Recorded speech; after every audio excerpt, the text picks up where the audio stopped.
Welcome बच्चों। ये आपकी 6 एंट्रेंस उर्दू की क्लास है।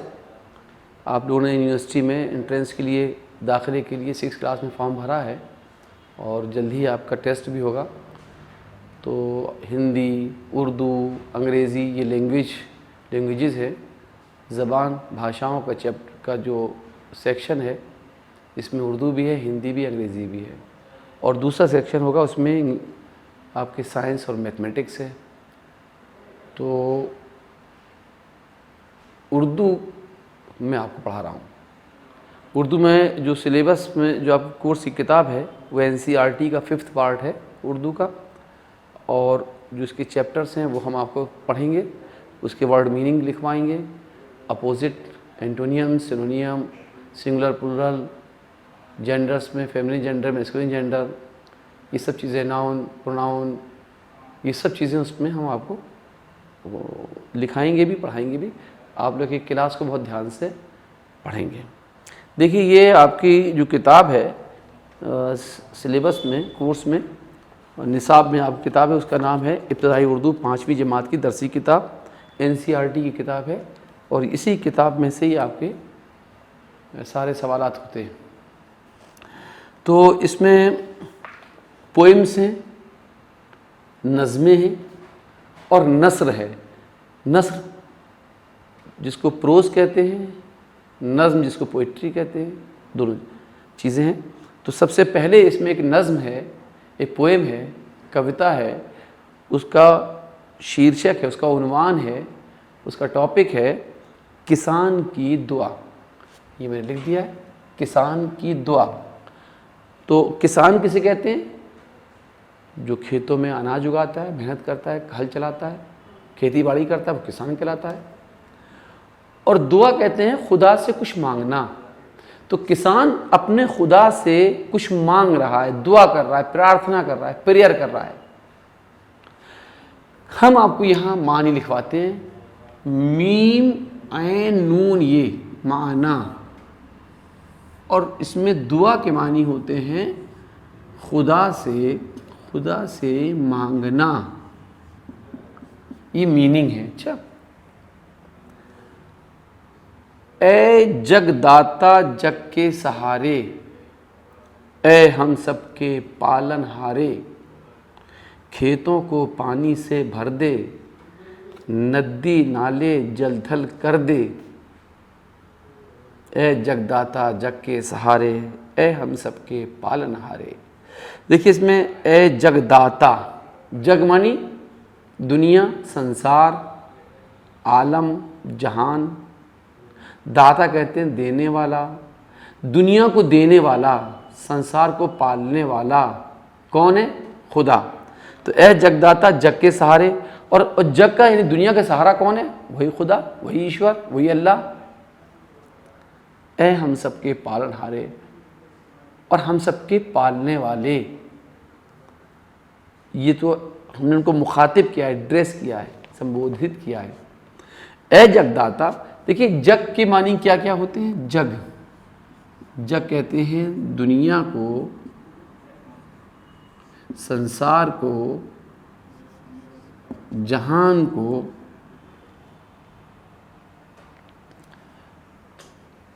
ये उसके सिनोनियम या मुतरादिफ हैं, सेम मीनिंग जिसे कहते हैं।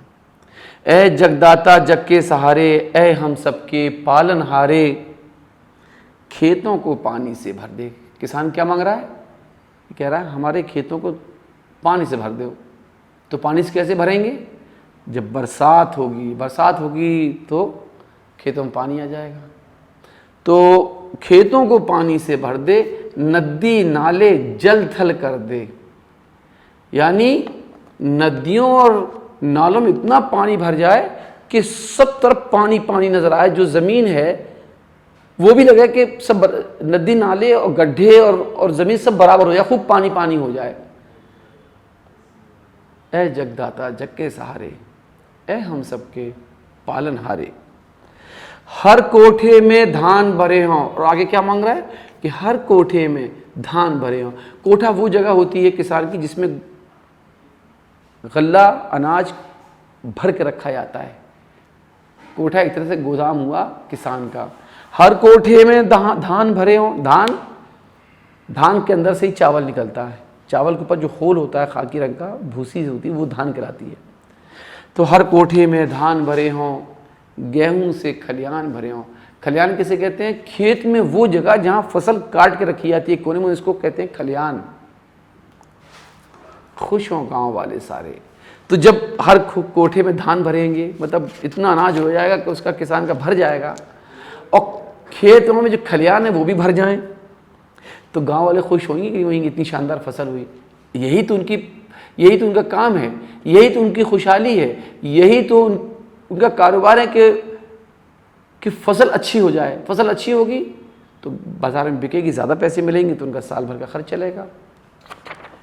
ऐ जगदाता जग के सहारे, ऐ हम सबके पालनहारे। हरियाली हो धरती सारी, यानी जितनी धरती मानी ज़मीन, जितनी धरती है सब हरियाली हो जाए, हरी हरी। जब पानी बरसेगा तो जाहिर है पौधे उगेंगे, खेत खलियान, घास उगेगी, फसलें उगेंगी, तो हर तरफ हरियाली हरियाली आ जाएगी। हरियाली हो धरती सारी, चारा पाएँ गाय हमारी, और गायों को चारा मिल जाएगा। अरे भाई फसल अच्छी होगी, घास होगी, पेड़ पौधे होंगे, तो जानवर गाय भैंस बकरी भेड़ ये सब क्या खाते हैं? यही तो खाते हैं। और फिर वो जब खाते हैं तो तंदुरुस्त होते हैं, फिर वो दूध देते हैं तो हम लोग पीते हैं। हरियाली हो धरती सारी, चारा पाएँ गाय हमारी, बहने लगें फिर दूध के धारे।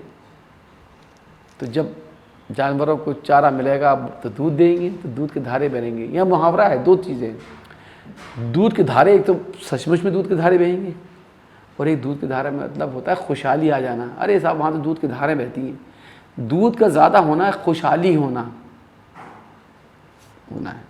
ऐ जगदाता जग के सहारे, ऐ हम सबके पालनहारे।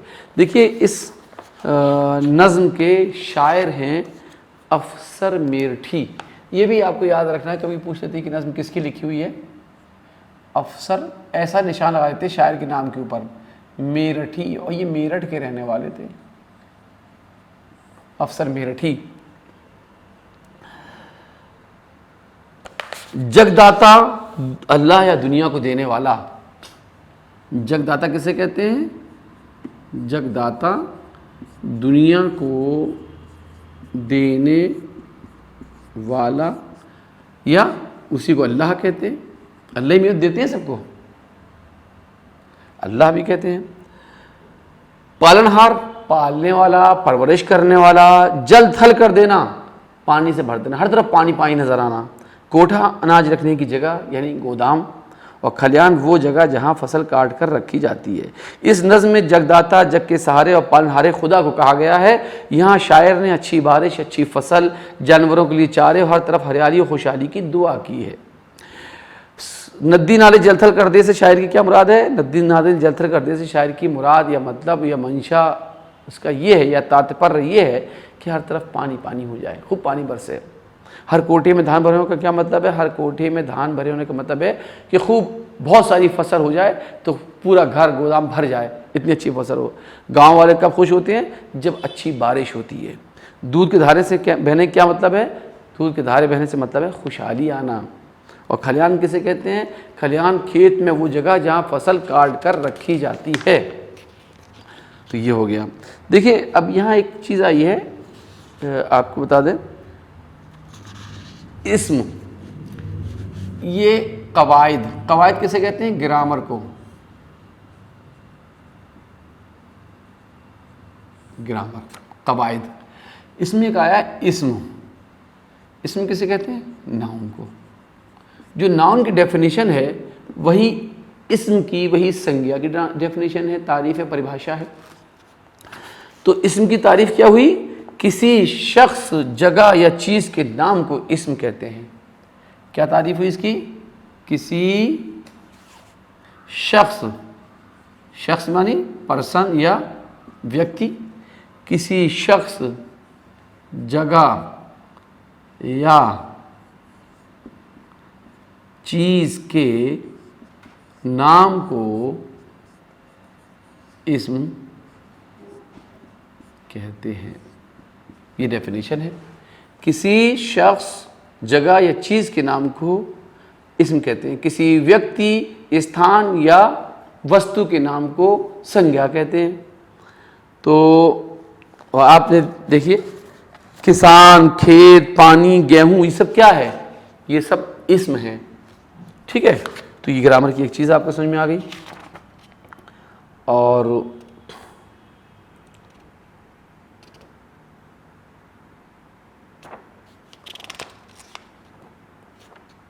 अब नेक्स्ट चैप्टर, वो ये तो नज़्म थी, वो है नस्र। ये आपको एक नज़्म जो है समझ में भी आ गई होगी ठीक से। किसान की दुआ और नज़्म हमने आपको पढ़ भी दी। एक बार और सुन लीजिए, अच्छा लगेगा, याद भी हो जाएगी थोड़ी थोड़ी आपको। ए जगदाता जग के सहारे, ए हम सबके पालनहारे, खेतों को पानी से भर दे, नदी नाले जल थल कर दे। ए जगदाता जग के सहारे, ए हम सबके पालनहारे, हर कोठे में धान भरे हों, गेहूं से खलियान भरे हों, खुश हों गाँव वाले सारे। ए जगदाता जग के सहारे, ए हम सबके पालनहारे, हरियाली हो धरती सारी, हरियाली हो धरती सारी, चारा पाएँ गायें हमारी, बहने लगें फिर दूध के धारे। ए जगदाता जग के सहारे, ए हम सबके पालनहारे। तो हमने आपको मीनिंग भी लिखवाई। दुआ कहते हैं खुदा से मांगना, जग कहते हैं दुनिया, संसार, जहान।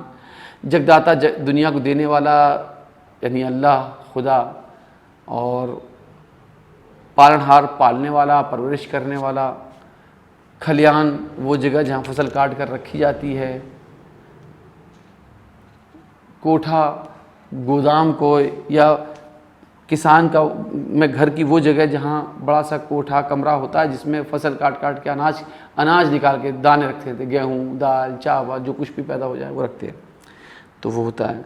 और दूध के धारे बहना मतलब खुशहाली आना, और जलथल कर देना, हर तरफ पानी पानी होना।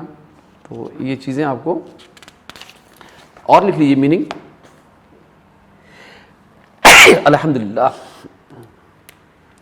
पालनहार, पालनहार, पालने वाला, पालने वाला या परवरिश करने वाला, परवरिश करने वाला। जल थल कर देना, जल थल कर देना यानी पानी से भर देना, पानी से भर देना। कोठा गोदाम या खलियान, खलियान वो जगह जहाँ फसल काट कर रखी जाती है, वो जगह जहाँ फसल काट कर रखी जाती है। ठीक,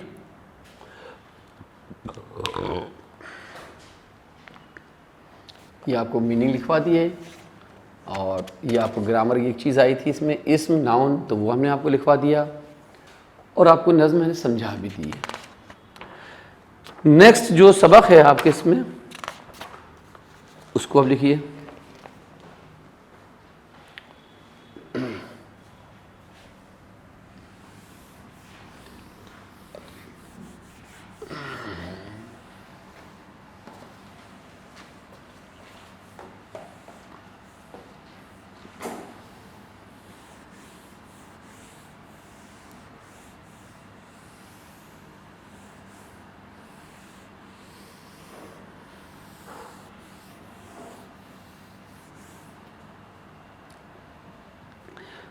नेक्स्ट एक कहानी है, उसका नाम है नादान कछुआ।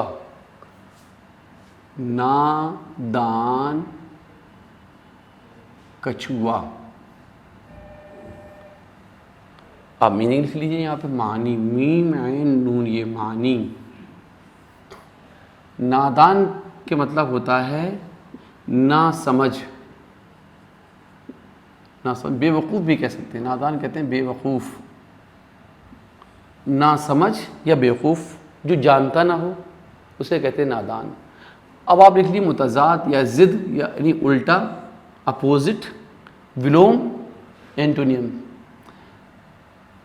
नादान, नादान का उल्टा होता है दाना, और दाना की मीनिंग होती है समझदार, अक्लमंद।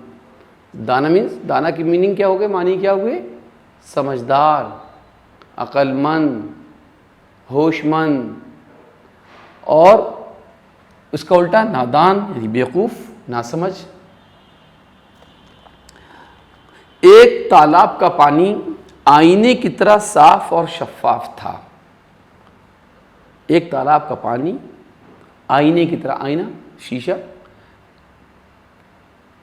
बहुत ट्रांसपेरेंट था, बहुत साफ था। एक तालाब का पानी आईने की तरह साफ और शफाफ था। शफाफ कहते हैं बहुत साफ, शफाफ। देखिए फे के ऊपर तशदीद लगी तो फे को 2 बार पढ़ेंगे। शफाफ, बहुत ज़्यादा साफ, बहुत ज़्यादा साफ। एक तालाब का पानी आईने की तरह साफ और शफाफ था। वहां 2 बगले और एक कछुआ रहता था। तीनों में बेहद दोस्ती थी।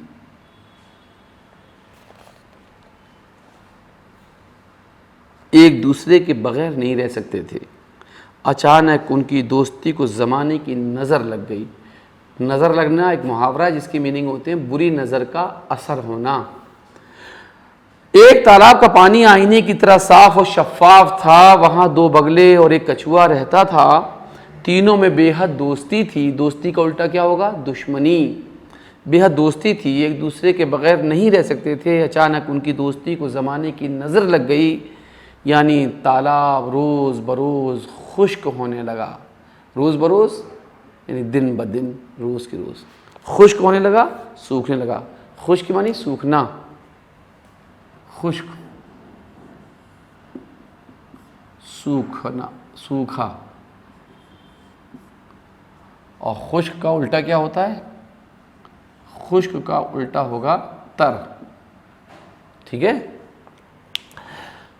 यानी तालाब रोज़ बरोज़ खुश्क होने लगा, जिसकी वजह से बगलों को परेशानी होने लगी, क्योंकि वो उसी तालाब के पानी से अपनी ग़िज़ा हासिल करते थे। ग़िज़ा मानी खाना, ग़िज़ा खाना या खुराक। यहाँ वाहिद जमा भी लिखिए आप। वाहिद कहते हैं सिंगुलर को और जमा कहते हैं प्लूरल को। एक वचन, बहुवचन। तो वजह, वजह की जमा होती है वजूहात।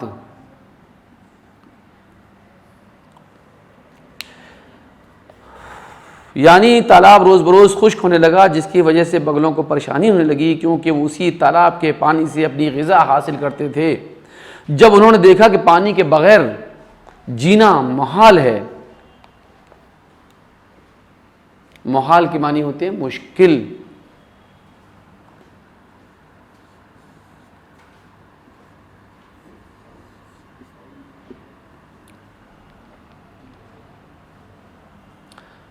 जब उन्होंने देखा कि पानी के बगैर जीना मुहाल है, तो मजबूरन उस तालाब को छोड़कर कहीं और जाने का इरादा किया। इरादा मीन्स नियत।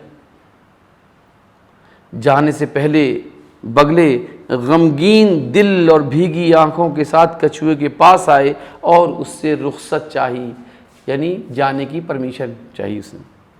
कछुआ भी उनकी जुदाई के ख्याल से रो पड़ा और बोला, तुम ये कैसी खबर सुना रहे हो, मैं तुम्हारे बगैर कैसे जी सकूँगा, तुम्हारी जुदाई मुझसे बर्दाश्त न होगी और मैं तो जीते जी मर जाऊँगा।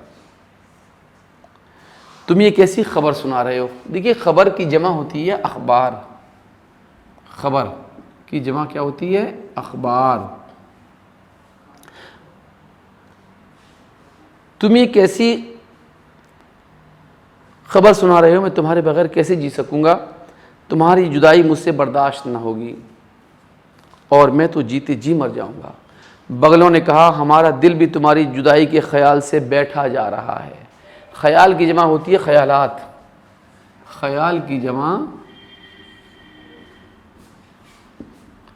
ख्यालात।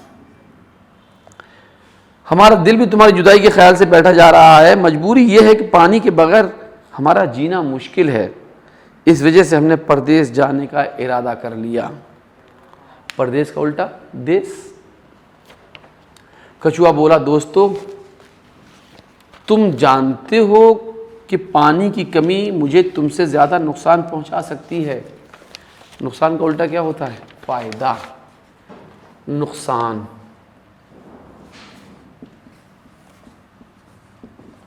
फायदा। दोस्तों तुम जानते हो कि पानी की कमी, और कमी का उल्टा ज्यादती, कमी ज्यादती।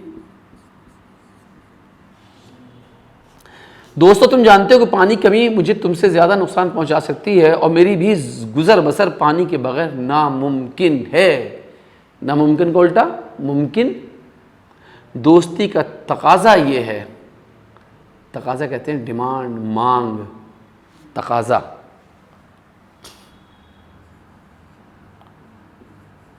तकाजा मानी मांग, कुछ चाहना। दोस्ती का तकाजा ये है कि मुझे भी अपने साथ ले चलो, मैं इस वीराने में तन्हा कहाँ रहूंगा। तन्हा की मानी क्या होते हैं? अकेला।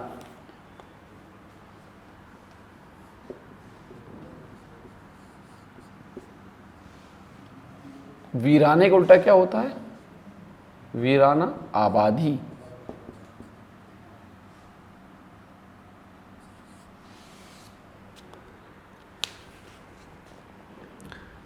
दोस्ती का तकाजा यह है कि मुझे भी अपने साथ ले चलो, मैं इस वीराने में तन्हा कहाँ रहूंगा। उन्होंने कहा प्यारे दोस्त। देखिए प्यारे दोस्त, दोस्त तो इस्म हो गया और प्यारा क्या हो गया? एडजेक्टिव, सिफत, विशेषण। उन्होंने कहा प्यारे दोस्त, तुम्हारी जुदाई हमारे लिए भी नाकाबिले बर्दाश्त होगी, यानी बर्दाश्त के काबिल नहीं होगी। हम जहां भी रहेंगे तुम्हारे बगैर खुश नहीं रह सकेंगे, हर वक्त में याद करते रहेंगे। मगर क्या करें, हमारा दूर तक ज़मीन पर चलना और तुम्हारा हमारे साथ हवा में उड़ना दोनों नामुमकिन है, असंभव है, इम्पॉसिबल है। फिर हमारा तुम्हारे साथ कैसे हो सकता है? वक्त की जमा जानते हैं क्या होती है? वक्त। वक्त का प्लूरल होगा औकात।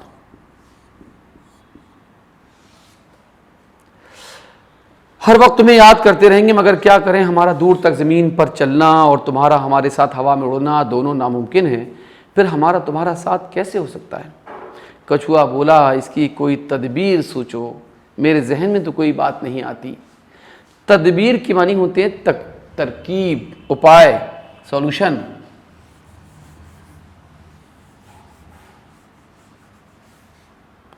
तदबीर, तरकीब।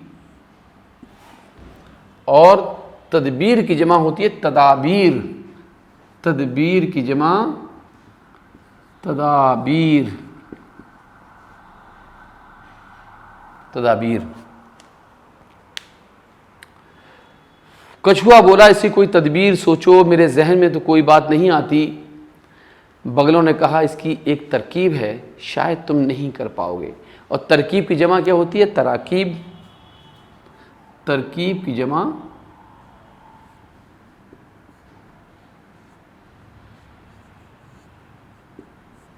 तराकीब।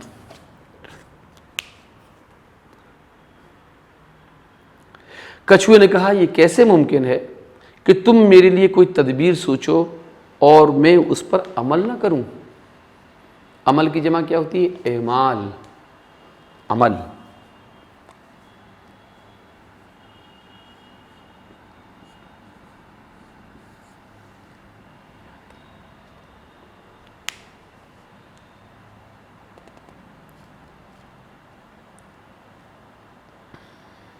बगलों ने कहा हम तुम्हें हवा में उठाकर उड़ सकते हैं, शर्त यह है कि तुम किसी भी हालत में बात नहीं करोगे।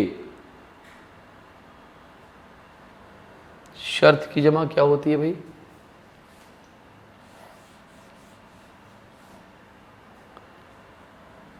शर्त की जमा होती है शराइत। शर्त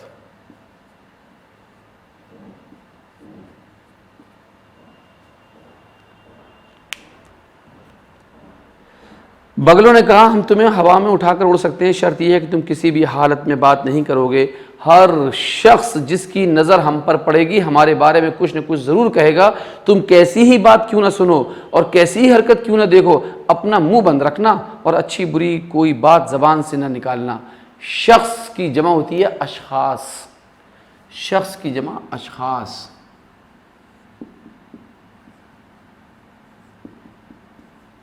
शख्स पर्सन, व्यक्ति।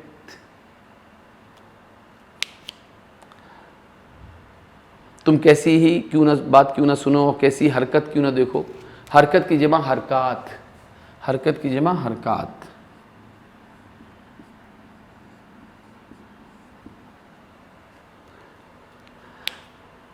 और कैसी हरकत क्यों ना देखो, अपना मुंह बंद रखना और अच्छी बुरी कोई बात जबान से ना निकालना। कछुआ बोला तुम्हारा हुक्म सर आंखों पर। यह भी मुहावरा, तुम्हारा हुक्म सर आंखों पर। मैं रास्ते में बिल्कुल मुंह न खोलूंगा। बगले एक पतली सी लकड़ी लाए। कछुए ने उसे दरमियान में मजबूती से अपने दांतों में पकड़ लिया।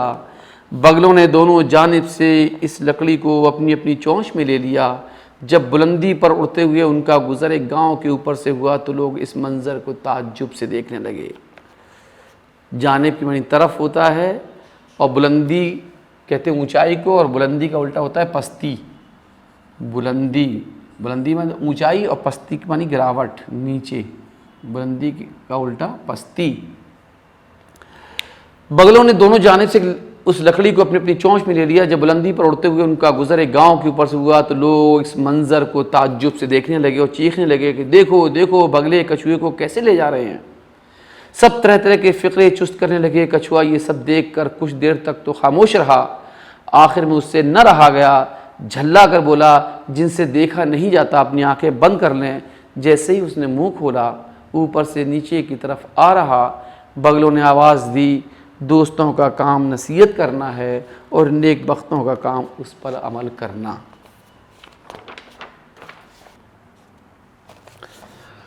तो ये नादान कछुआ, आपने पूरी कहानी सुनी है और इसमें बुलंदी का पस्ती लिखवा दिया है। मंज़र की जमा होती है मनाजिर। मंज़र कहते हैं सीन को, दृश्य को। मंज़र का बहुवचन होगा मनाजिर। मंज़र, मनाजिर। ताज्जुब, हैरत से देखने लगे और चीखने लगे कि देखो देखो बगले कछुए कैसे ले जा रहे हैं। सब तरह तरह के फ़िक्रे चुस्त करने लगे। फ़िक्रे चुस्त करना, कमेंट करना, मजाक उड़ाना, ठीक है। कछुआ ये सब देखकर कुछ देर तक तो खामोश रहा, आखिर उससे न रहा गया। झल्ला कर बोला जिनसे देखा नहीं जाता अपनी आंखें बंद कर लें। जैसे ही उसने मुंह खोला ऊपर से नीचे की तरफ आ रहा। बगलों ने आवाज़ दी दोस्तों का काम नसीहत करना है, नेक बख्तों का काम उस पर अमल करना। नेक बख्त कहते हैं अच्छी किस्मत वाले। नेक बख्त, नेक मानी अच्छा और बख्त मानी किस्मत। नेक बख्त अच्छी किस्मत वाला। और नेक बख्त का उल्टा क्या होगा? बदबख्त। नेक बख्त का उल्टा होगा बदबख्त। कम वक्त भी हो सकता है। कम वक्त बदबख्त एक ही बात है, ठीक है। चलिए, शफाफ कहते हैं साफ़ सुथरा। महाल मीनिंग मैंने लिखवाए हैं। मुश्किल, रुख्सत चाहना, कहीं जाने की इजाज़त लेना। तदबीर कहते हैं तरकीब को। नेक बख्त, खुद खुश किस्मत भला आदमी। बर्दाश्त ना होना, सहा न जाना। फ़िक्रे चुस्त करना, मजाक उड़ाना। फ़िक्रे चुस्त करने क्या मानी है? मजाक उड़ाना।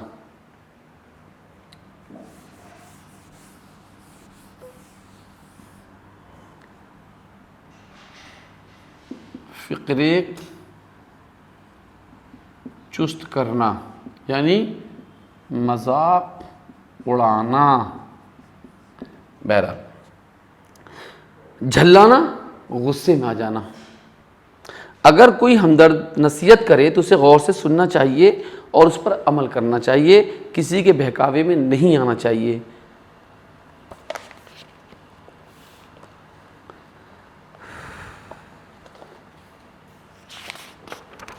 देखिए ऊपर कुछ जो मुहावरे हैं, मुहावरा कैसे कहते हैं? मुहावरा आम बोलचाल में चंद ऐसे अल्फाज का मजमुआ होता है, कलेक्शन होता है, संकलन होता है, जिसमें अल्फाज अपने असल मानी के बजाय दूसरे मानी में इस्तेमाल होते हैं। ठीक है, मुहावरा ऐसे कुछ अल्फाज का इकट्ठा कर देना कि जिनके मानी अपने असल मानी के बजाय मानी दूसरे निकलें, उसे कहते हैं मुहावरा। तो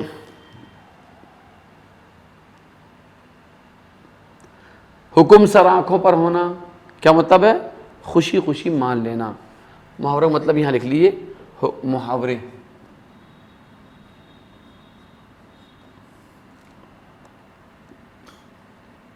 हुक्म सर आंखों पर होना, सर आंखों पर होना,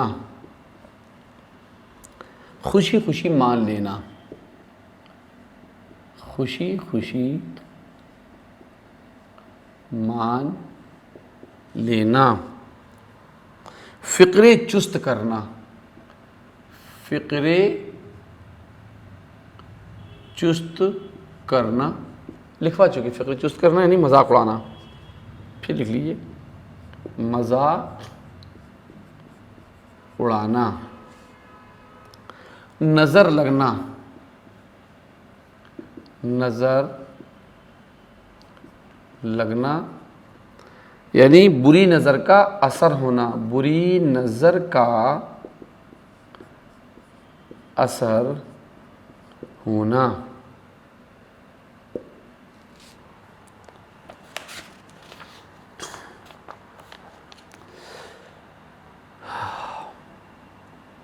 देखिए एक चीज़ और आपको बता दें,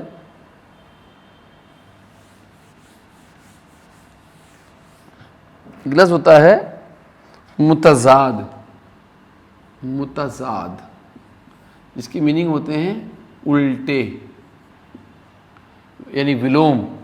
मुतज़ाद उल्टे या विलोम, इसको ज़िद भी कहते हैं। तो जैसे महाल का उल्टा आसान, महाल मानी मुश्किल, जवाब का उल्टा सवाल, गमगीन का उल्टा खुश, नेकबख्त का उल्टा बदबख्त, खुश्क का उल्टा तर, भलाई का उल्टा बुराई, दोस्त का उल्टा दुश्मन और मौत का उल्टा ज़िंदगी। ये आप जानते हैं। ये इसको कहते हैं अपोजिट या मुतज़ाद। हमने यहाँ लिखवा है, इसको ज़िद भी कहते हैं। चलिए कुछ वाहिद जमा दिए हुए इसके अंदर हमने आपको लिखवाए थे। वाहिद जमा मंज़र की जमा मनाजिर में हमने लिखवाई है आपको अभी, ठीक है, ये लिखी हुई है। और ख़याल की जमा ख़यालात भी लिखा चुके हैं अभी। नुक़सान की जमा नुक़सानात होती है। मुश्किल की जमा मुश्किलात होती है। वक्त की जमा औक़ात अभी हमने लिखवाया है आपको। अमल की जमा एमाल वो भी अभी लिखवाया था। और शर्त की जमा शराइत वो भी लिखवाया है। और हुक्म की जमा होती है अहकाम। हुक्म की जमा अहकाम, हुक्म की जमा अहकाम, हकीम की जमा हुक्मा और हाकिम की जमा हुक्काम। ये तीनों बहुत नाजुक हैं और मिलते जुलते हैं, इसी में कन्फ्यूज़न हो जाता है। हुक्म की जमा अहकाम, हकीम की जमा हुक्मा और हाकिम की जमा हुक्काम, याद रखिएगा। चलिए ये भी आपका एक चैप्टर पूरा हुआ। नादान कछुआ बहुत शानदार, आपने बड़ी मज़े से सुना इसको। और अब जो है कुछ और बीच बीच में छोड़ के, ताकि आपको आसानी से पढ़ाएं। देखिए एक नज़्म है, इसका नाम है तरानाए हिंदी। वो मैं लिखवाता हूँ, बड़ा अच्छा लगेगा आपको। और खूब आपने सुनी होगी बचपन से लेके अब तक, और अभी बच्चे ही हैं आप भी, लेकिन बार बार सुनते हैं इसको। मैं आपको पढ़ाता हूँ ठीक से।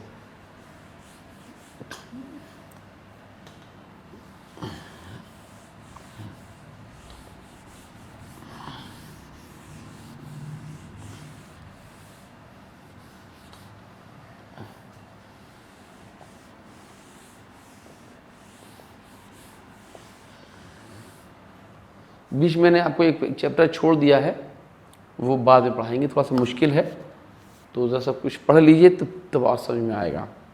एक नज़्म है आपके यहाँ, उसका नाम है तरानए हिंदी, यानी हिंदुस्तानियों का गीत।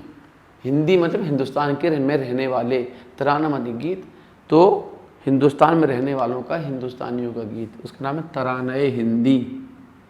तराना, और ये इजाफा लगाए थे, तरानए हिंदी। इस नज़्म के शायर हैं, बहुत मशहूर शायर हैं, उनका नाम है अल्लामा इकबाल। अल्लामा इकबाल, अल्लामा इकबाल का रियल नाम, असली नाम जो था वो था मोहम्मद इकबाल।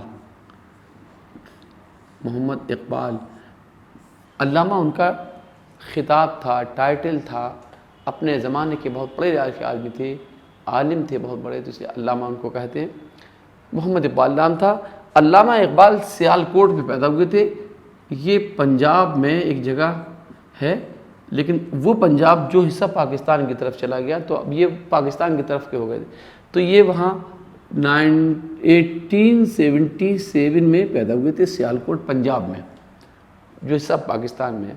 और हमारे हिंदुस्तान को और पाकिस्तान के बंटवारे से पहले ही इनका इंतकाल हो गया था, और वो हुआ था लाहौर में, और ये 1938 में इनका इंतकाल हो गया था। लेकिन हिंदुस्तान पाकिस्तान के बंटवारे से पहले इंतकाल हो चुका था, इसलिए हिंदुस्तान के लोग इनको अपना कौमी शायर, नेशनल पोइट, राष्ट्र कवि मानते हैं, और पाकिस्तान वाले भी मानते हैं, क्योंकि जिस वक्त ये थे तो दोनों मुल्क एक ही थे, हिंदुस्तान ही था सब। तो याद रखिएगा कि इनकी पैदाइश, इनकी विलादत 1877 सियालकोट पंजाब में हुई, और इनकी वफ़ात या इंतकाल लाहौर में 1938 में हुआ। और अल्लामा इकबाल जो हैं हमारे कौमी शायर भी हैं, नेशनल पोइट, और जो हैं हमारे इस्लामी शायर भी हैं, इस्लामी शायर भी हैं, ठीक है। और इनकी शायरी पयामिया शायरी है। पयामिया यानी कोई पैगाम है, इनके मैसेज है, पयामिया शायरी है इनकी, ठीक है। इकबाल शायर मशरिक़ कहलाते हैं, शायर मशरिक़ यानी पोइट ऑफ ईस्ट, शायर मशरिक़। मशरिक़ किसे कहते हैं? ईस्ट को कहते हैं, पूरब को कहते हैं। तो हमारा कल्चर जो है वो ईस्टर्न कल्चर है, वेस्टर्न नहीं है, मगरबी तहज़ीब नहीं है हमारी मशरिक़ी तहज़ीब है। हिंदुस्तान, पाकिस्तान, बांग्लादेश, अरब का ये सब इलाका, ये जितना एशिया का इलाका बहुत सा है, ये सब मशरिक़ी कहलाता है। तो हमारी तहज़ीब जो है वो मशरिक़ी तहज़ीब कहलाती है। बहरहाल, तो ये अल्लामा इकबाल के बारे में इतनी चीज़ें आपको मालूम होना चाहिए। अब हम इनकी नज़्म आपको पढ़ाते हैं और अच्छा लगेगा। आपने बहुत मरतबा सुनी होगी इनकी नज़्म, सारे जहाँ से अच्छा हिंदुस्तान हमारा, हम बुलबुलें हैं इसकी ये गुलसिता हमारा। यानी पूरी दुनिया से अच्छा हमारा हिंदुस्तान है। अभी हमने आपको लिखवाया जहाँ के मानी क्या होते हैं? दुनिया, जहाँ। इसको लिखिए मुतरादिफ, यानी मुतरादिफ किसे कहते हैं? मीनिंग, सिनोनियम, पर्यायवाची। सारे जहाँ से अच्छा, जहाँ मानी दुनिया, आलम, संसार, जग। सारे जहाँ से अच्छा हिंदुस्तान हमारा, हम बुलबुलें हैं इसकी ये गुलसिता हमारा। गुलसिता मानी बाग, गुलसिता बाग।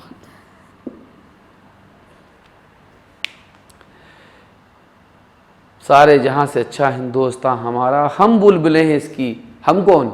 हम बुलबुलें इसकी, हम यानी चिड़ियाँ इसकी। कौन है? बच्चे। हमसे मतलब यहाँ बच्चे, हम बच्चे जो हैं वो यहाँ की चिड़ियाँ हैं, और ये हमारा बाग है। बाग में चिड़ियाँ चहचहाती हैं, उछलती हैं, फुदकती हैं, खेलती हैं, कितना अच्छा लगता है। तो हम लोगों के लिए ये हिंदुस्तान बाग है, बगीचा है हमारा, क्यारी है, फुलवारी है। हम इसकी बुलबुलें हैं, हम इसकी चिड़ियाँ हैं। गुर्बत में हो अगर हम रहता है दिल वतन में। गुर्बत कहते हैं परदेश। अगर हम परदेश में हो लेकिन हमारा दिल कहाँ रहता है? हमारा अपने वतन के अंदर रहता है दिल। हम फिज़िकली जिस्मानी तौर पर शारीरिक रूप में हम किसी मुल्क चले जाएं, लेकिन हमारा हृदय, हमारा दिल जो है कहाँ रहता है? अपने मुल्क में रहता है, अपने वतन में रहता है, अपने घर में रहता है। तो जहाँ दिल रहता है आदमी को अपने आप को वहीं समझना चाहिए। शरीर से, जिस्म से, उसकी बॉडी से कोई मतलब नहीं होता। जहाँ दिल रहेगा आदमी वहीं रहेगा। तो वही बात कह रहे हैं कि गुर्बत में हो अगर हम रहता है दिल वतन में, समझो वहीं हमें भी दिल हो जहाँ हमारा। तो हम अगर परदेश में पहुँच जाएं लेकिन हमारा दिल जो है हमारे वतन में रहता है, तो हमें वतन में ही समझो, हम परदेश में नहीं है यहाँ पर। तो गुर्बत की मानी परदेश, गुर्बत।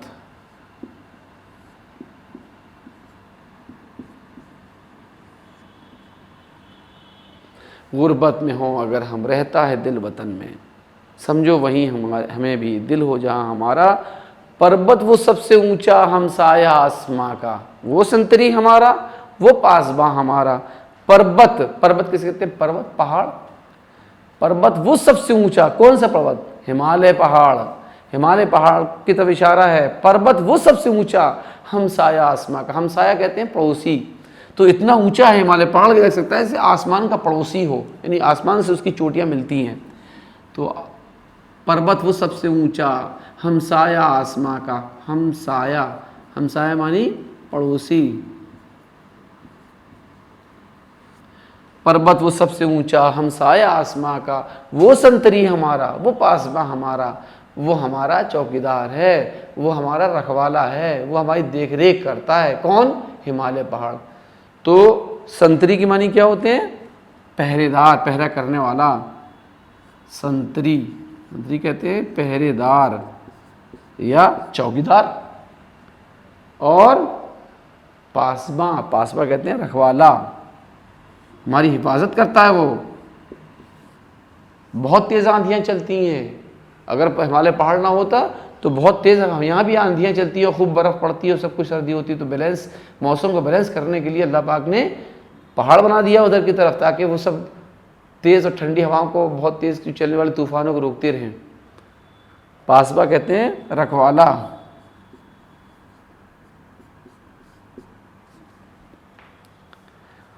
गोदी में खेलती हैं इसकी हजारों नदियां, इसकी हजारों नदियां, यानी हिंदुस्तान की गोदी में, इसके मैदान में हजारों नदियां खेल रही हैं। खेलना मतलब मचल रही हैं, बह रही हैं। और गुलशन है जिनके दम से रश के जिना हमारा। गुलशन कहते हैं हरा भरा। इन्हीं नदियों की वजह से तो हमारा जो मुल्क है वो हरा भरा है, और इतना हरा भरा है कि जन्नत से भी अच्छा है। रश के जिना, जन्नत से भी अच्छा। रश के जिना क्या मानी है? यहाँ लिख देते हैं, रश के जिना यानी जन्नत भी वैसा होने की आरजू करे, तमन्ना करे, नियत करे कि हमें भी ऐसे ही बन जाना चाहिए जन्नत जैसा। तो रश के जिना की मानी जन्नत से भी अच्छा,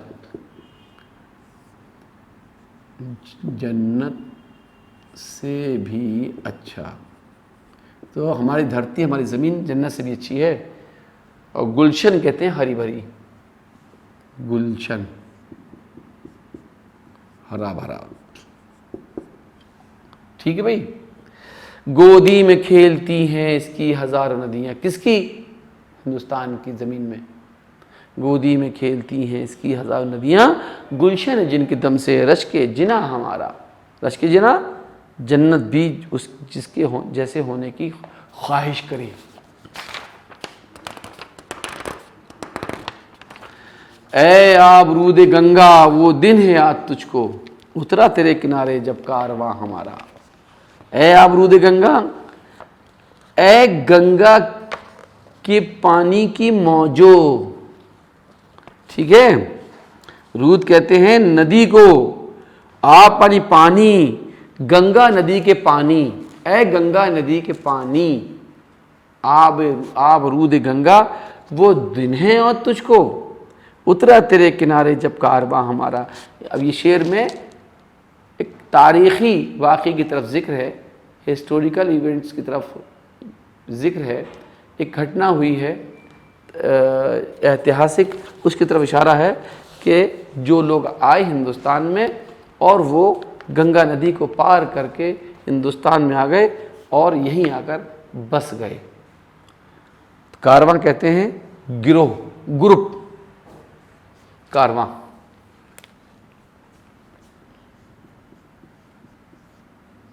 जमात या ग्रुप या गिरोह। उतराते आप रूद गंगा, वो दिन है आज तुझको।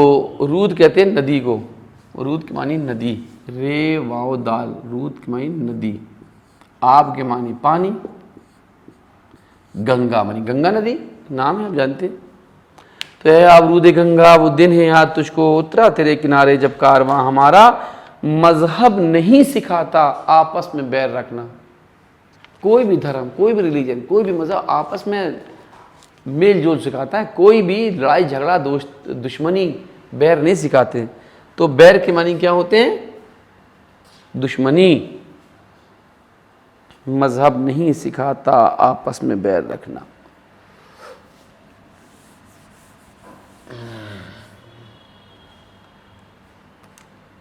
बैर, बे ये रे, बैर, बैर मानी दुश्मनी। और आप उसके वाहिद जमा लिख लिए, यहीं यहाँ लिख लिए वाहिद, वाहिद मानी सिंगुलर एक, और जमा की मानी बहुत, एक से ज़्यादा। तो मज़हब की जमा क्या होती है? मज़हब की जमा होती है मज़ाहिब। ठीक है भाई। तो मज़हब नहीं सिखाता आपस में बैर रखना। हिंदी हैं हम, यानी हम हिंदुस्तानी हैं। वतन है हिंदुस्तान हमारा, और हमारा वतन क्या है? हिंदुस्तान है। कुछ बात है कि हस्ती मिटती नहीं हमारी। हस्ती अस्तित्व, वजूद, हमारी ज़िंदगी। सदियों रहा है दुश्मन दौरे ज़मा हमारा। सदियों मतलब सैकड़ों बरस से हर दौर, हर ज़माने के में लोग हमारे दुश्मन रहे हैं, लेकिन हमारी हस्ती, हमारा वजूद, हमारा अस्तित्व मिटता नहीं है। हम बाकी हैं, हम फल फूल रहे हैं। तो कुछ बात तो है।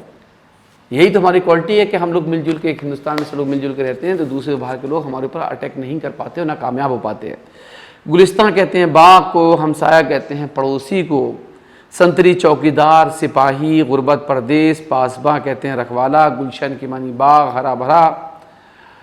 रश्क जिना जन्नत भी जिसकी तरह होने की तमन्ना करे। दूध की मानी नदी, कारवां काफिला, मुसाफिरों की जमात। बैर मानी दुश्मनी, हस्ती, ज़िंदगी, वजूद। हस्ती की मानी भी लिख लीजिए आप, हस्ती, जिंदगी या वजूद। और दौरे ज़मा, ज़माने की गर्दिश या ज़माना। तराना हिंदी अल्लामा इकबाल की बहुत मशहूर नज़्म है। इसे हमारे कौमी तरानों में अहम मर्तबा हासिल है।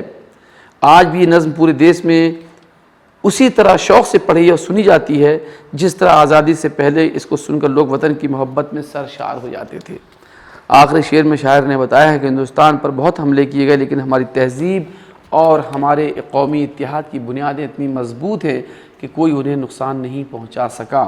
हिंदुस्तान के पहले खलाबाज, आप जानते हैं सबसे पहले जो हमारे अंतरिक्ष यात्री जो खलाबाज थे, राकेश शर्मा, जब खला में, स्पेस में पहुँचे थे, तो हमारी उस वक्त की प्राइम मिनिस्टर थी, वज़ीर आज़म थी श्रीमती इंदिरा गांधी। उन्होंने उनसे पूछा था कि इंटरव्यू चल रहा था कि आपको हिंदुस्तान कैसा लग रहा है, तो उन्होंने यही जवाब दिया था राकेश शर्मा ने कि सारे जहां से अच्छा हिंदुस्तान हमारा। दुनिया के शायरों में किसी को ये इज्जत नहीं मिली है कि उनकी शायरी इस दुनिया के साथ साथ आसमान में भी पढ़ी और सुनी जाए, लेकिन इकबाल की किस्मत में ये चीज़ आ गई थी कि उनकी शायरी न सिर्फ ज़मीन पे पढ़ी गई बल्कि स्पेस में पढ़ी गई। राकेश शर्मा ने वहाँ से इंदिरा गांधी से कहा था कि सारे जहाँ से अच्छा हिंदुस्तान हमारा। वो शायर की कामयाबी के से बड़ा और कामयाबी क्या हो सकती है कि वो शायरी, वो ज़मीन के साथ साथ आसमान में भी शायरी पढ़ी जाए। बहरहाल, तो ये थे अल्लामा इकबाल। और अल्लामा इकबाल की बहुत सी नज़में आपने और भी पढ़ी होंगी, पर ना पढ़ी हो तो पढ़ना चाहिए। लपे आती है दुआ बन के तमन्ना मेरी, ज़िंदगी शम्मा की सूरत हो खुदाया मेरी, दूर दुनिया का मेरे दम से अंधेरा हो जाए, हर जगह मेरे चमक रेस उजाला हो जाए। हो मेरा काम गरीबों से है मोहब्बत करना, दर्दमंदों से ज़ईफ़ों से की हिमायत करना। तो ये नज़में ये भी इकबाल किया। तो इकबाल हमारे कौमी शायर हैं और बच्चों के भी शायर हैं और इनकलाबी शायर हैं, इस्लामी शायर हैं। और उनकी नज़्म सारे जहाँ से अच्छा हिंदुस्तान हमारा बहुत शौक़ से, ज़ौक़ से, बहुत हौसले के साथ खुशी खुशी पढ़ी जाती है, सब लोग पढ़ते हैं। इसका नाम है तरानाए हिंदी या हिंदुस्तानी बच्चों का कौमी गीत, ये भी इसको कहते हैं। तो ये हमने आपको ये नज़्म देखी सुना दी और आपको ये नज़्म भी याद होनी चाहिए। अगर इसका एक मिसरा यानी एक पंक्ति लिख के पेपर में आ जाए और दूसरी पंक्ति के 4 ऑप्शन हों तो आपको कम से कम पता होनी चाहिए कि दूसरी पंक्ति क्या मुनासिब है इस जगह, तो पता होनी चाहिए। तो ये भी जो है देखिए लिखा है, अल्फाज की तरतीब दुरुस्त करके सही में से खाली जगहों में लिखिए। इसकी हम बुलबुलें ये गुलसिता हमारा, नहीं हम बुलबुलें इसकी ये गुलसिता हमारा। कुछ बात है कि हस्ती मिटती नहीं हमारी, सदियों रहा है दुश्मन दौरे ज़मा हमारा। गोदी में खेलती हैं इसकी हज़ार नदियाँ, समझो हमें वहीं दिल हो जहाँ हमारा। पर्वत वो सबसे ऊंचा हमसाया आसमां का, सारे जहाँ से अच्छा हिंदुस्तान हमारा। हम बुलबुलें इसकी गुलसिता हमारा। ये नज़्म थी। तो देखिए अभी हमने आपको बताया था कि मुतज़ाद किसे कहते हैं। मुतज़ाद कहते हैं उल्टे अल्फाज को, उल्टी मानी वाली लफ्ज़। रात का दिन, अच्छा का बुरा, ऊंचा का नीचा, दुश्मन का दोस्त, साफ का गंदा, बड़ा का छोटा, ये सब चीज़ें जो हैं, ऊपर का नीचा, अजनबी का जानकार, अच्छा, रात, नीचे हरदारी से हम 3 लफ्ज़ गए, मिसाल बनाइए। चलिए तो ये भी आप जो हैं पढ़ लिया। इकबाल के इस तराने को तरन्नुम के साथ पढ़ने की मशक़ कीजिए, हिंदुस्तान का कौमी परचम बनाइए और उसमें रंग भरिए। चलिए तो ये हमने आपको तराने हिंदी भी हो गया आपका, और एक और अच्छी सी कहानी हम आपको पढ़ के सुना रहे हैं और इसको ध्यान से सुनिए और नज़्म को खूब याद कर लीजिएगा। मैंने पढ़ी है, 2-3 बार पढ़ी, इसको याद कर लीजिए।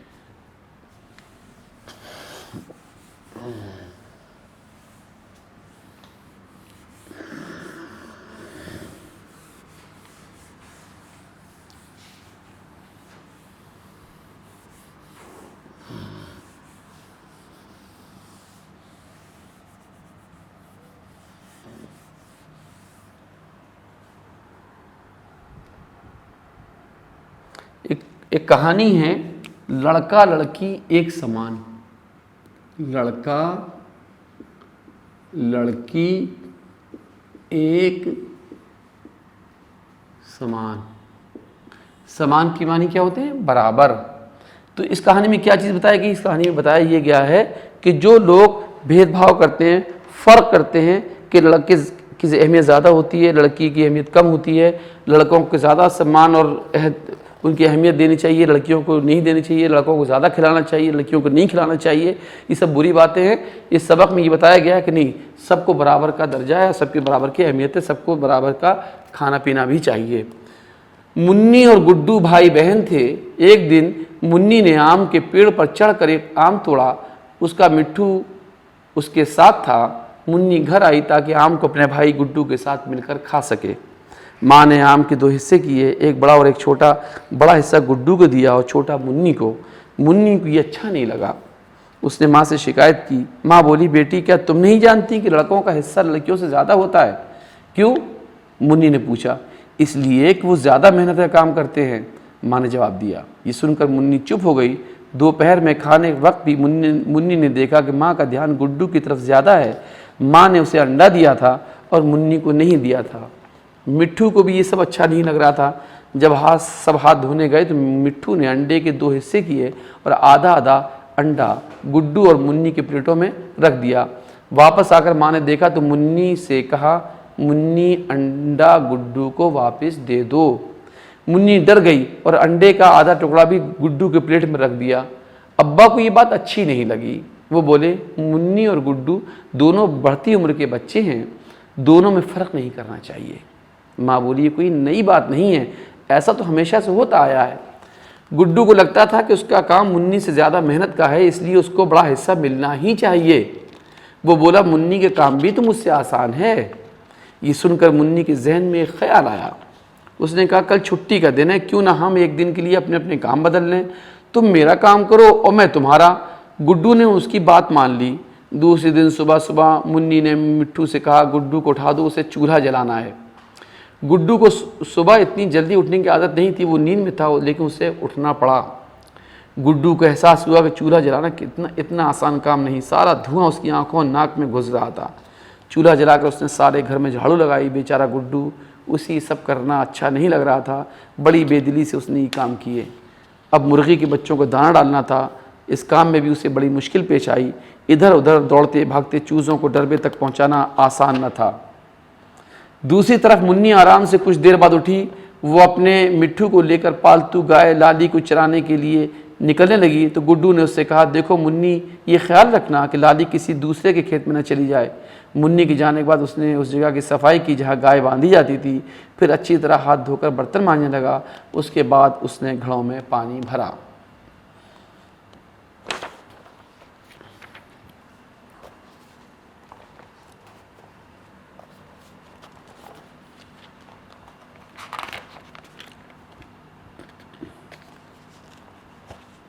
उधर मुन्नी ने गाय को चरने के लिए छोड़ दिया। उसने थोड़ी देर पतंग उड़ाई, कुछ देर छोटे छोटे कंकरों से खेलती रही। फिर एक पेड़ के साए में बैठकर आराम करने लगी। ठंडी ठंडी हवा चल रही थी। थोड़ी देर में उसकी आंख लग गई। अचानक मिट्ठू की टेंटे से उसकी आंख खुली। वो कह रहा था, लाली लाली गांव के मुखिया के खेत में घुस गई है। मुन्नी लाली के पीछे भागी। लाली ने उसे खूब सताया। बड़ी मुश्किल से वो उसे पकड़ पाई। मुन्नी शाम को घर लौटी तो देखा गुड्डू बहुत थका हुआ है। उसका चेहरा उतरा हुआ था। उसे भूख भी लगी थी। माँ ने गुड्डू को दिन भर काम करते देखा था। उसे उस पर तरस आ रहा था। अब उसे लगा कि वाकई मुन्नी दिन भर कितनी मेहनत करती है। उस रात माँ ने मुन्नी को वो खाना खिलाया जो गुड्डू खाता था। मुन्नी की प्लेट देखकर गुड्डू की आंखों में आंसू आ गए। इतना काम करने के बाद ये खाना, उसने रोते हुए कहा। उसकी इस बात पर सब हंस पड़े। अब ये बात उन सब की समझ में आ गई थी कि खाने में दोनों का बराबर का हिस्सा मिलना चाहिए। दूसरे दिन गुड्डू जब स्कूल से लौट रहा था तो सड़क के किनारे अमरूद के पेड़ से एक अमरूद तोड़ा। घर आकर उसने आधा अमरूद काट कर मुन्नी को दिया और बोला, तुम बहुत मेहनत करती हो। उसने वादा किया कि अब वो घर के कामों में उसकी मदद किया करेगा। मुन्नी ने भी इस बात को माना कि गुड्डू का काम आसान नहीं है। मिट्ठू ने अमरूद के दोनों टुकड़ों को देखा और बोला, टें टें, लड़का लड़की एक समान। चलिए अब इसकी आपको मीनिंग वगैरह लिखवाई जाए मुश्किल अल्फाज के। मुन्नी और गुड्डू भाई बहन थे। एक दिन मुन्नी ने आम के पेड़ पर चढ़कर एक आम तोड़ा। उसका मिट्ठू उसके साथ था। मुन्नी घर आई ताकि आम को अपने भाई गुड्डू के साथ मिलकर खा सके। माँ ने आम के दो हिस्से किए, एक बड़ा और एक छोटा। बड़ा हिस्सा गुड्डू को दिया, छोटा मुन्नी को। मुन्नी को ये अच्छा नहीं लगा। उसने माँ से शिकायत की। देखिए, शिकायत की जमा होती है शिकायत। यहाँ वाहिद जमा लिख रहे हैं, सिंगुलर वाहिद और ये जमा, शिकायत, शिकायत।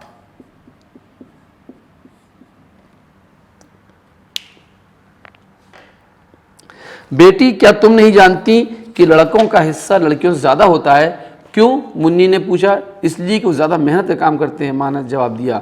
ये सुनकर मुन्नी चुप हो गई। दोपहर में खाने के वक्त भी मुन्नी ने देखा कि माँ का ध्यान गुड्डू की तरफ ज़्यादा है। माँ ने उसे अंडा दिया था और मुन्नी को नहीं दिया था। मिट्ठू को ये सब अच्छा नहीं लग रहा था। जब सब हाथ धोने लगे तो मिट्ठू ने अंडे के दो हिस्से किए, आधा आधा अंडा गुड्डू मुन्नी की प्लेटों में रख दिया। वापस आकर माँ ने देखा तो मुन्नी से कहा, मुन्नी, अंडा गुड्डू को वापस दे दो। मुन्नी डर गई और अंडे का आधा टुकड़ा भी गुड्डू के प्लेट में रख दिया। अब्बा को ये बात अच्छी नहीं लगी। वो बोले, मुन्नी और गुड्डू दोनों बढ़ती उम्र के बच्चे हैं, दोनों में फ़र्क नहीं करना चाहिए।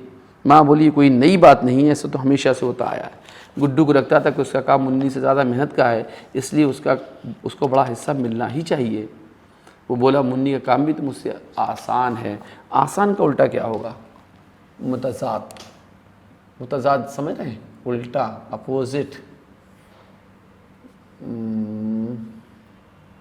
आसान, आसान का उल्टा मुश्किल।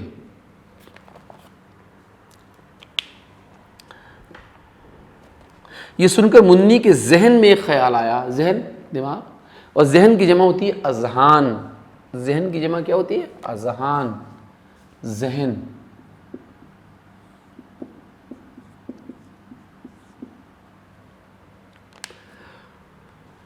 मुन्नी के जहन में एक ख्याल आया, उसने कहा कल छुट्टी का दिन है, क्यों ना हम एक दिन के लिए अपने अपने काम बदल लें, तुम मेरा काम करो मैं तुम्हारा। गुड्डू ने उसकी बात मान ली। दूसरे दिन सुबह सुबह मुन्नी ने, सुबह का उल्टा क्या होता है? शाम। सुबह का उल्टा रात नहीं होता है, शाम। सुबह का उल्टा शाम, रात का उल्टा दिन होता है। सुबह, शाम, रात, दिन।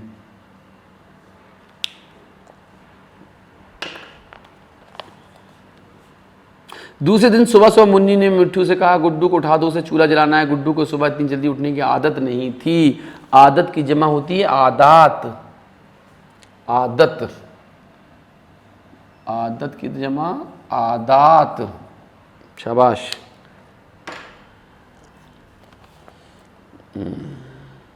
वो नींद में था लेकिन उसे उठना पड़ा।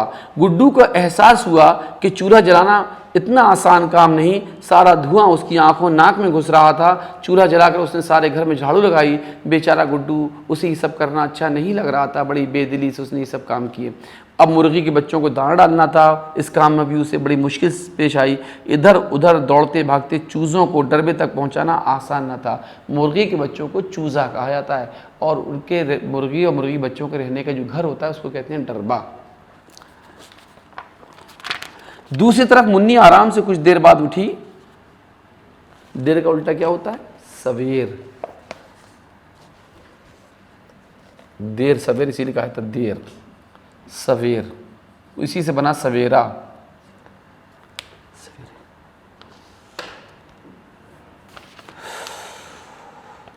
दूसरी तरफ मुन्नी आराम से कुछ देर बाद उठी। वो अपने मिट्ठू को लेकर, मिट्ठू कौन है? तोता। वो अपने मिट्ठू को लेकर पालतू गाय लाली को चराने के लिए निकलने लगी। तो गुड्डू ने उससे कहा देखो मुन्नी, ये ख्याल रखना कि लाली किसी दूसरे खेत में ना चली जाए। मुन्नी की जाने के बाद उसने उस जगह की सफाई की जहाँ गाय बांधी जाती थी। फिर अच्छी तरह हाथ धोकर बर्तन मांजने लगा। उसके बाद उसने घड़ों में पानी भरा। उधर मुन्नी ने गाय को चरने के लिए छोड़ दिया। उसने थोड़ी देर पतंग उड़ाई। कुछ देर छोटे छोटे कंकरों से खेलती रही। फिर एक पेड़ के साए में बैठकर आराम करने लगी। ठंडे ठंडी हवा चल रही थी। थोड़ी देर में उसकी आंख लग गई। आंख लग गई यानी सो गई। ऐसा नहीं कि आंख में चोट लग गई हो, आंख लगना सोना। अचानक मिट्ठू की टेंटे से उसकी आंख खुली। वो कह रहा था लाली गांव के मुखिया के खेत में घुस गई है। मुन्नी लाली के पीछे भागी। लाली ने उसे खूब सताया, बड़ी मुश्किल से उसे पकड़ पाई। मुन्नी शाम को घर लौटी तो देखा गुड्डू बहुत थका हुआ, उसका चेहरा उतरा हुआ था। उसे भूख भी लगी थी। माँ ने गुड्डू को दिन भर काम करते देखा था। उसे उस पर तरस आ रहा था। अब उसे लगा कि वाकई मुन्नी दिन भर कितनी मेहनत करती है। उस रात माँ ने मुन्नी को वो खाना खिलाया जो गुड्डू खाता था। मुन्नी की प्लेट देखकर गुड्डू की आंखों में आंसू आ गए। इतना काम करने के बाद ये खाना, उसने रोते हुए कहा। उसकी इस बात पर सब हंस पड़े। अब ये बात उन सब की समझ में आ गई थी कि खाने में दोनों का बराबर का हिस्सा मिलना चाहिए। दूसरे दिन गुड्डू जब स्कूल से लौट रहा था तो सड़क के किनारे अमरूद के पेड़ से एक अमरूद तोड़ा। घर आकर उसने आधा अमरूद काट कर मुन्नी को दिया और बोला तुम बहुत मेहनत करती हो। उसने वादा किया कि अब वो घर के कामों में उसकी मदद किया करेगा। मदद की जमा होती है इमदाद। मदद, मदद की जमा इमदाद।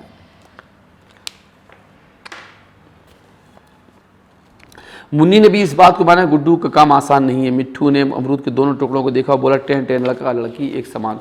तो समान की माने ये होते हैं बराबर, मुतरादिफ या मानी। मुतरादिफ, समान, बराबर।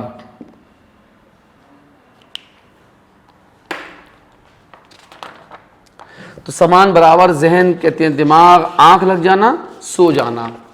आंख लग जाने के मानी होते हैं सो जाना। आंख लग जाना,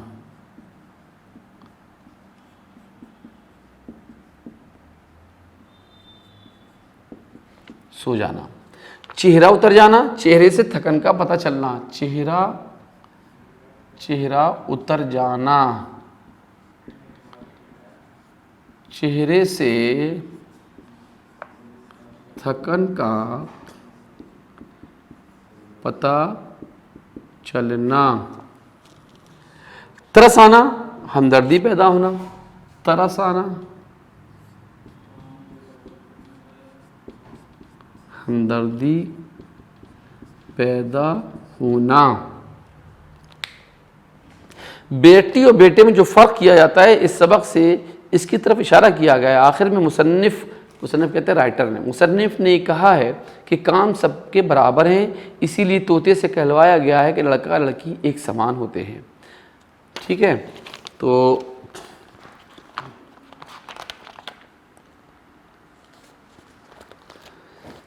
देखिए आपको एक चीज़ और बता दें, ग्रामर में कवायद में एक होता है मुज़क्कर, एक होता है मुअन्निस। मुज़क्कर एक होता है मुअन्निस। मुज़क्कर कहते हैं नर और ये होता है मादा।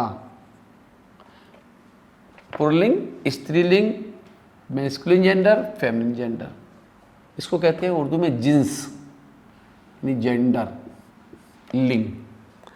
तो ऊपर दी गई तस्वीरों में नर और मादा का पता चलता है। नर को मुज़क्कर और मादा को मुअन्नस कहते हैं। बेजान चीज़ें भी मुज़क्कर और मुअन्नस बोली जाती हैं, जैसे पंखा, गिलास, टमाटर मुज़क्कर है और घड़ी, सड़क, कुर्सी मुअन्नस हैं।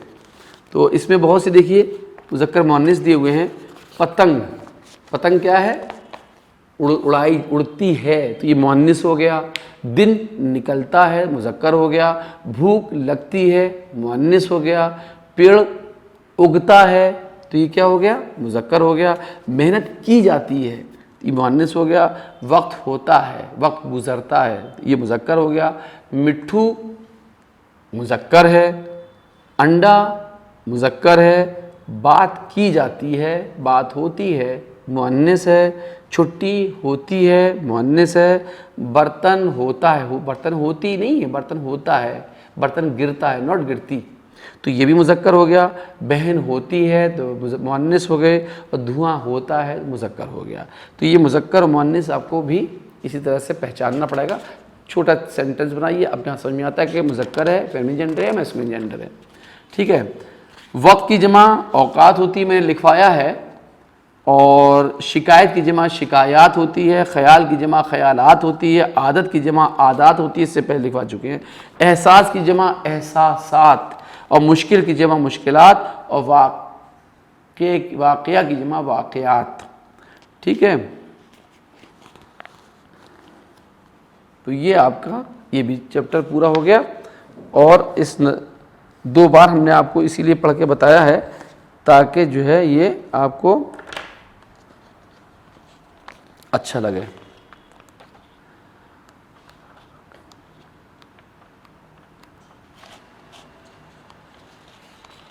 आपको अच्छी सी कोई और नज़्म एक पढ़ा दें।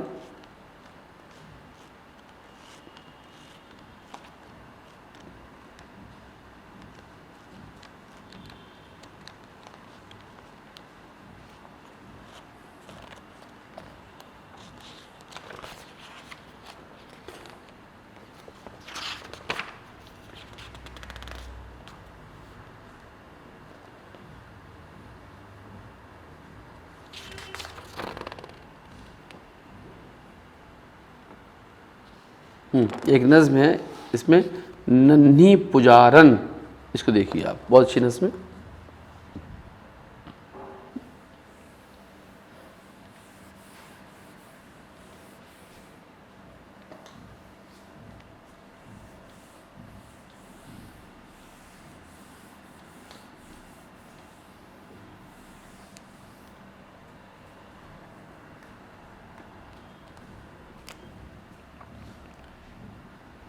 नन्ही पुजारन, पुजारन पूजा करने वाली, और इसका मुज़क्कर क्या होगा? पुजारी, पूजा करने वाला। तो ये नन्ही पुजारन, ये नज़्म जो है इसके शायर हैं असरारुल हक मजाज लखनवी। असरारुल हक, असरारुल हक मजाज लखनवी। असली नाम तो इनका था असरारुल हक, मजाज उनका तखल्लुस था। तखल्लुस कहते हैं वो नाम जो शायर अपनी शायरी के लिए रख लेते हैं अलग से, और लखनऊ के रहने वाले थे इसलिए लखनवी लिखते हैं। तो मजाज लखनवी का नाम, पूरा नाम था असरारुल हक, रियल नाम ये था, और ये उनका शायरी का नाम था। और एक बात और भी आपको मालूम होना चाहिए कि मजाज लखनवी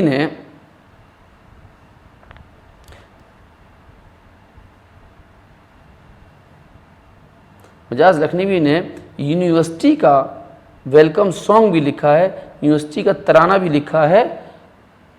ये मेरा चमन मैं अपने चमन का बुलबुल हूँ, जो यूनिवर्सिटी एमयू है उसका, ये एमयू के साबिक तालिब इल्म वर्ल्ड बॉय भी थे, पूर्व छात्र भी थे, और ये बड़े पोइट थे, उर्दू के बड़े शायर थे, और इन्होंने नज़्म में लिखी है, शायरी की है। ये नज़्म आपके कोर्स में है। यूनिवर्सिटी का तराना भी इन्होंने लिखा है। असरारुल हक मजाज लखनवी ने, मजाज का पूरा नाम था असरारुल हक। तो ये नज़्म है, मैं आपको ये नज़्म पढ़ के बता रहा हूँ 153 पर।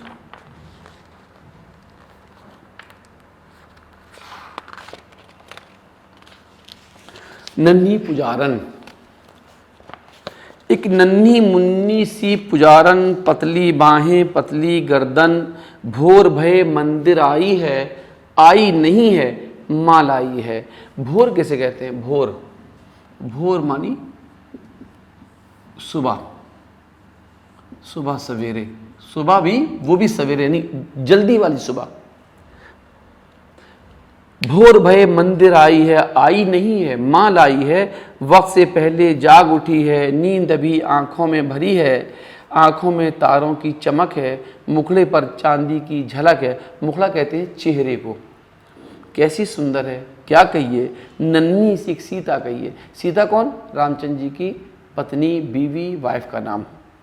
धूप चढ़े तारा चमका है, पत्थर पर एक फूल खिला है, चांद का टुकड़ा फूल की डाली, कमसिन सीधी भोली वाली। कमसिन कहते हैं छोटी उम्र, कम उम्र, सिन की मानी उम्र, कम मानी छोटी उम्र। कान में चांदी की बाली है, हाथ में पीतल की थाली है।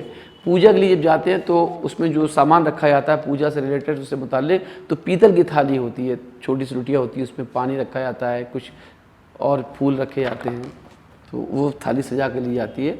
तो कान में चांदी की बाली है, हाथ में पीतल की थाली है, दिल में लेकिन ध्यान नहीं है, पूजा का कुछ ज्ञान नहीं है। ज्ञान के मतलब मालूमात, इल्म। कैसी भोली और सीधी है, मंदिर की छत देख रही है, माँ बढ़कर चुटकी लेती है, चुपके चुपके हंस देती है, हंसना रोना उसका मजहब, उसको पूजा से क्या मतलब, खुद तो आई है मंदिर में, मन है उसका गुड़िया घर में। देखिए नज़्म है नन्ही पुजारन, पुजारन कहते हैं पूजा करने वाली, और भोर कहते हैं सुबह को, मुखड़ा कहते हैं चेहरा, सीता रामचंद्र जी की बीवी का नाम, धूप चढ़े यानी दिन चढ़े, कमसिन कहते हैं कम उम्र, कमसिन, कम सिन यानी कम उम्र। ध्यान कहते हैं गहरी तवज्जो, ध्यान कहते हैं गहरी तवज्जो, और ज्ञान कहते हैं इल्म को, ज्ञान कहते हैं जानकारी या इल्म, जानकारी या इल्म। इस नज़्म में शायर ने एक नन्ही मुन्नी बच्ची की फितरत की अक्कासी की है, यानी उसका जो नेचर है, उसका जो आदत है, उसको दिखाया है। उसकी माँ उसे मंदिर ले जाती है, लेकिन उसका दिल गुड़िया घर में लगा रहता है। इस नज़्म में नन्ही पुजारन किसे कहा गया है? इस नज़्म में नन्ही पुजारन छोटी सी बच्ची को कहा गया है। शायर ने आंखों में नींद भरी होने की वजह बयान की है, क्योंकि वो अभी नींद में है, अभी उसकी नींद पूरी नहीं हुई है। नज़्म में सीता और चांद का टुकड़ा किसे कहा गया है? नज़्म में सीता और चांद का टुकड़ा उस नन्ही बच्ची को कहा गया, नन्ही पुजारन को कहा गया है।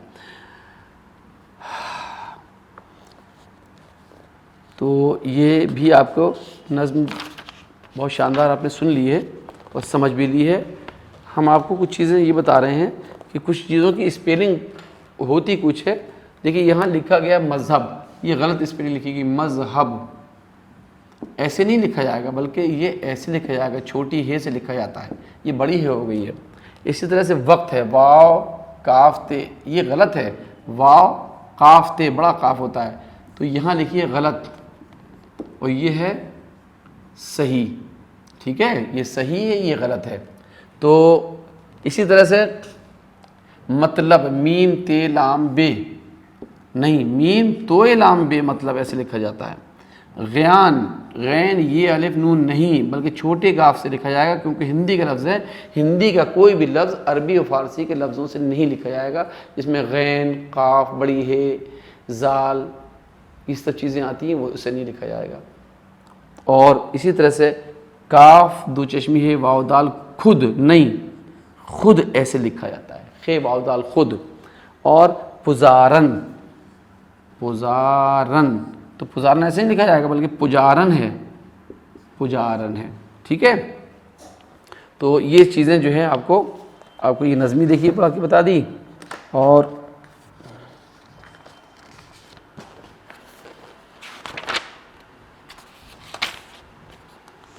एक चीज़ और आपको हम बता दें ग्रामर की, तो फिर जो है आपको आसानी होती चली जाएंगी। देखिए, एक तो ये है, हमने अभी आपको बताया कि इसम क्या चीज़ होती है। इसम यानी नाउन, किसी शख्स, किसी जगह, किसी चीज़ के नाम को इसम कहते हैं। इसम दो तरह के, इसमें आम, इसमें ख़ास। तो इसमें आम किसे कहते हैं? इसमें आम, इसमें आम कहीं कॉमन नाउन, एक ही तरह की चीज़ें हों, शहर, लड़का, आदमी, ये सब क्या है? कॉमन नाउन है। और एक होता है इसमें ख़ास, प्रॉपर नाउन, इसमें ख़ास, यानी उस जैसा दूसरा ना हो। गांधी जी, ताजमहल, आगरा, दिल्ली, कुतुब मीनार, दूसरी तो नहीं है ना, इसलिए इसमें ख़ास है, ये इसको प्रॉपर नाउन कहते हैं। एक होता है ज़मीर, ज़मीर, ज़मीर के होते हैं प्रोनाउन,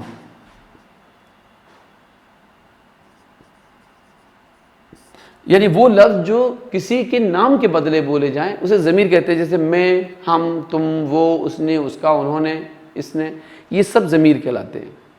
इसी तरह से लफ्ज़ होता है फ़ेल, फ़ेल, फ़ेल, ये होता है वर्ब, यानी काम, आना, जाना, खाना, पीना, रोना, धोना, हंसना, बोलना, ये सब क्या है? ये काम है, तो ये फ़ेल हो गए। तो इसम जो है वो नाउन है, ज़मीर प्रोनाउन हो गया, फ़ेल जो है वर्ब हो गया। इसी तरह एक लफ्ज़ होता है सिफत, किसी इसम की अच्छाई और बुराई पता चले उसे कहते हैं सिफत, यानी एडजेक्टिव। तो पीला आम, लाल गुलाब, लंगड़ा आदमी, काला कौआ, ये सब जिसमें खूबी या ख़राबी बताई जाए, अच्छाई या बुराई बयान की जाए, वो सिफत कहलाती है। अब जैसे मीठा आम में मीठा सिफत हो गई, आम तो इसम हो गया। काला कौआ में काला सिफत हो गया, कौआ इसम हो गया। अंधा घोड़ा में अंधा सिफत हो गया, घोड़ा इसम हो गया। तो ये थोड़ी सी चीज़ें आपको इसलिए लिखा दी, आगे जब आप पढ़ते रहेंगे तो कम से कम ये अंदाज़ा रहेगा कि सिफत क्या चीज़ होती है, इसमें क्या चीज़ होती है, फ़ेल क्या चीज़ होती है, ज़मीर क्या चीज़ होती है। फिर हम इसके भी और मिसालें और भी इसके जो किस्में हैं, ज़मीर कितने तरह के होते हैं ये भी लिखवाएंगे, फ़ेल और क्या क्या चीज़ें होती हैं ये भी लिखवाएंगे, और हर्फ भी एक आता है तो वो उसको भी हम लिखवाएंगे आपको। तो ये सब चीज़ें आपको इतनी हो गई हैं और आप इसकी तैयारी इतनी करेंगे, फिर अगले पीरियड में नेक्स्ट जो है वो और चैप्टर है वो होंगे। लेकिन जितना पढ़ा दिया गया है आप उसको बार बार देखें, बार बार पढ़ें, ताकि जो है वो आपको ठीक से याद हो जाए। नज़में भी आपको 3 नज़में पढ़ा दी गई हैं, किसान की दुआ और सारे जहाँ से अच्छा हिंदुस्तान हमारा, यानी तरान हिंदी, और नन्ही पुजारन। 3 तो आपकी ये नज़में हो गई हैं और 2 आपके सबक हो गए हैं, कहानियाँ हो गई हैं, जिसमें एक कहानी है नादान कछुआ और दूसरी जो है वो है लड़का लड़की एक समान। तो आपने आज 5 चैप्टर जो हैं पढ़े हैं और आप इसकी ठीक से तैयारी करेंगे।